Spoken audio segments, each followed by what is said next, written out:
I'm here today in the heart of New York City, the Garment District, one of my favorite places to bring clothing to life. We're visiting a pleating factory and family business known as Tom's Sons International Pleating. George Kalajian, Tom's grandson, still owns and operates the factory today. And while I've worked with George more than a few times before, today I'm here on behalf of Closely Crafted, a nonprofit organization whose mission is to raise awareness, resources, and engagement for American craft and artisanship within the fashion industry. With their support, George is going to actually teach us about pleating through the garments he and his family have made, guide us through his rich family history in the textile industry, and if we're really lucky, he's actually going to teach us how to pleat, an industry secret still passed down from master craftsman to young novice today.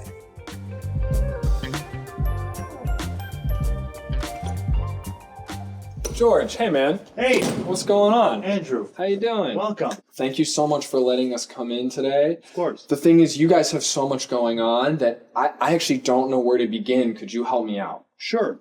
Listen, let's start with some archival pieces that I pulled. Okay. You can see the kinds of pleats that there are, and then we can discuss how they're made. That sounds amazing, George. All right. Let's do it. Follow me.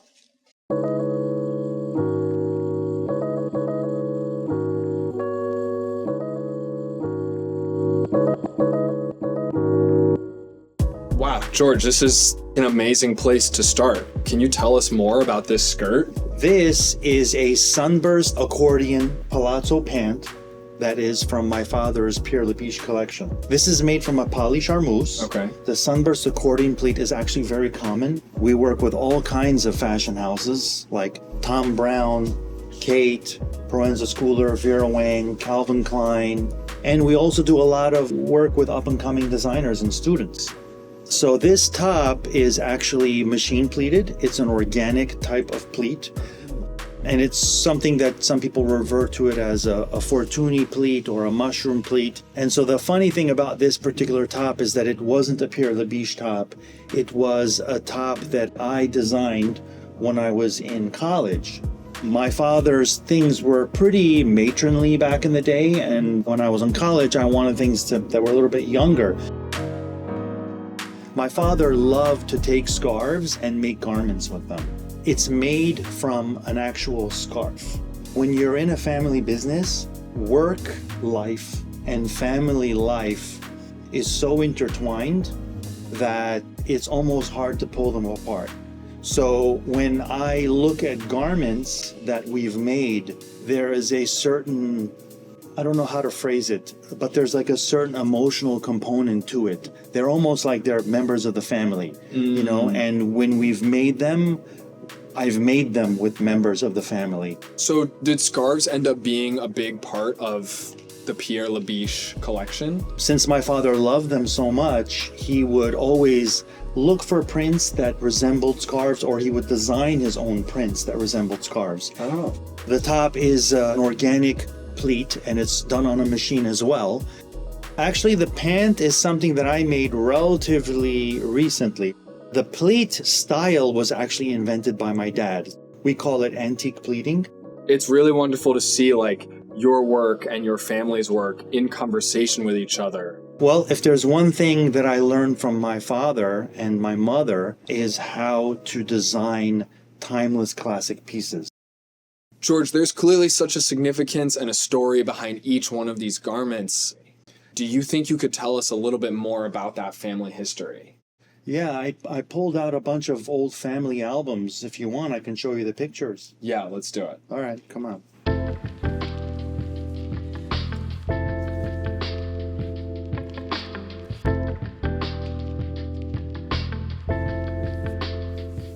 This is a lot of memories.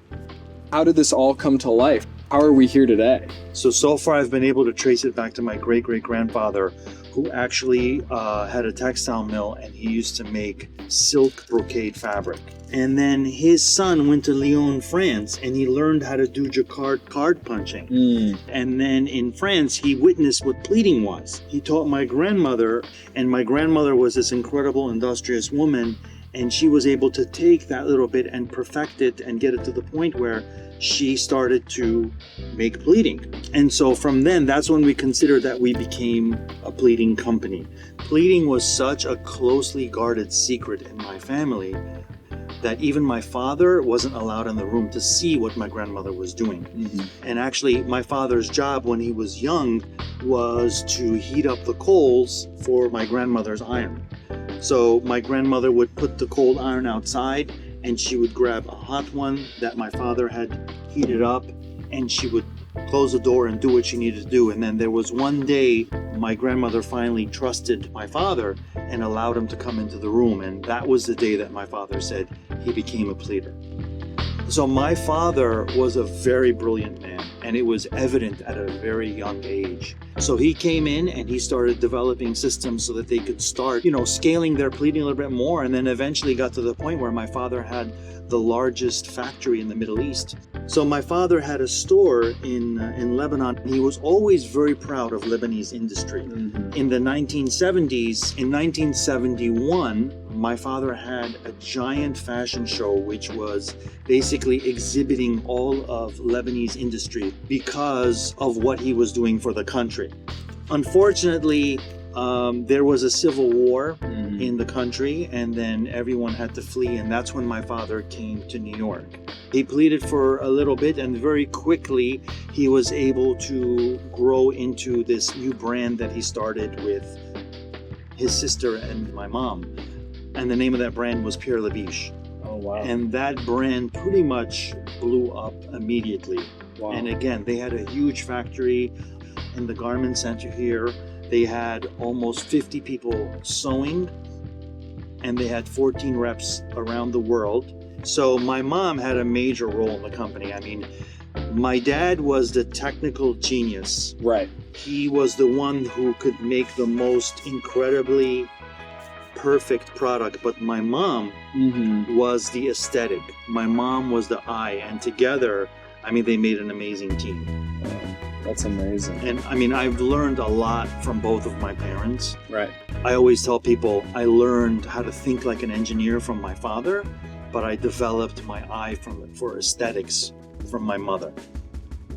So I really took for granted what I learned from my parents, and I left. And it wasn't until I came back and I learned my family history that I committed to really continuing this legacy. George, you've shown me the amazing archive of Pierre Labiche and this incredible family history, but I see a pleating table right over there. Yes, you do. And I would love it if you actually taught us how to pleat. Absolutely. Really? Yeah, let's go for it.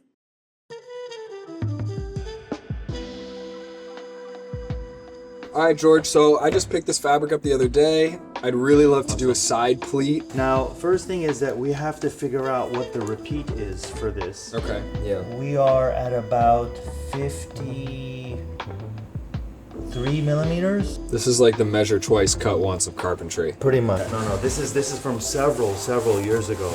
But you see how crazy it is? Yeah. Okay, here, put that on the side, my assistant. Here you go. Okay. Let's grab the bottom one over here. I see. And let's pull it just like that. Okay. Put your finger exactly, yes, thank you. And then if you do this, you're straightening the grain.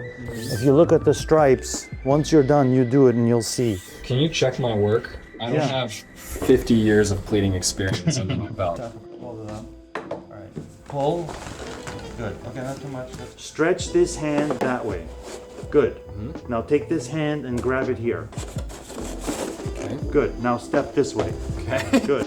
Now unwind this Okay. a little bit and stretch. Yes. Good. It's gonna reach over like this. Good. Now we're gonna pull and align the place, the location, and then elbow down. Good. You call these skis? Yeah. Is that what these are called? Yeah. Word. My dad is gonna like that. All right, now, see these guys? Yeah. Good. This is the box split. Yeah, just grab a little bit, just a little bit. So sometimes people do that. Whoop. That's actually good luck. That means a lot of work was done. Let's go. Really? Yeah, totally. All right.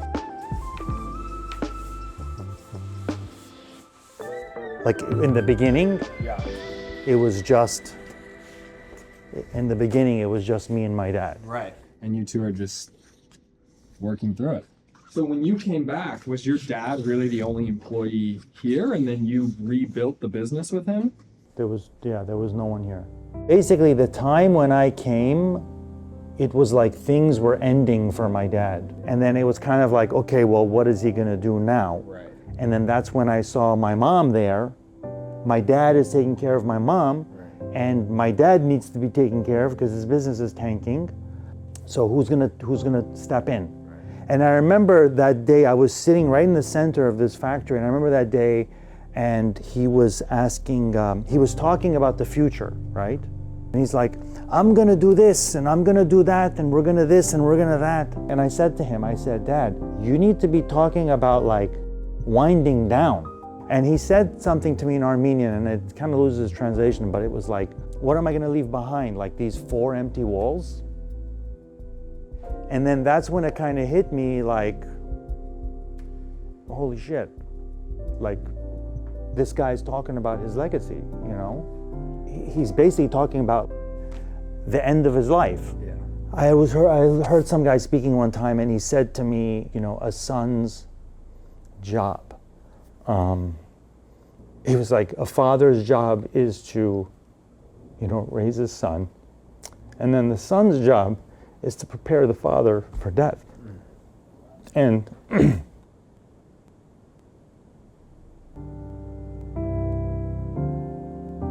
I realized, I was like, holy shit, you know, like this is really like a real fact. This is like a real consideration to have. Yeah. That's when I decided that I need to stay. How do I build this up? There's literally nothing here, you know, other than a bunch of smelly old molds and like some dusty machines. There's really nothing here. And that's when I went to my aunt, and I asked my aunt, I said, you know, Aunt Rita, do you have a picture of grandma, you know, on the sewing machine? Because I want to show people that it started with grandma. She pulled out this box from the attic, and she pulled out all these pictures. I was so overwhelmed by like how many people had been doing this. That's when I realized, I'm like, wow, this doesn't start with my grandmother. This goes so far back. That's when I realized, holy shit, like how can I not continue this? You know, how could you not? After you learned all this, and that's when I decided I'm gonna do this. Come hell or high water, I'm gonna figure out a way to make this work. Leon Kalajian, George's father, passed away last year, leaving behind 4 very full and very busy walls. And true to his word, George is carrying on his father's legacy every day right here in the garment district. He's even starting Project Golden Bear, a nonprofit aimed at connecting and supporting craftsmen and apprentices within the fashion industry. And it's through craft that we learn more than simply how to make something. We learn about the stories and lives of the artisans that bring our everyday clothing to life. Suddenly we realize that creating is not something you do simply for yourself anymore. It's something you do for the people that have come before you, to give to the people who will come after you. And for me, Bill Cunningham's quote, "Fashion is the armor to survive everyday life," takes on a whole lot more depth and meaning. And it's through people like George and his atelier that make that armor look really, really good. On behalf of Closely Crafted, my name is Andrew. Thank you for joining me today here in the Garment District.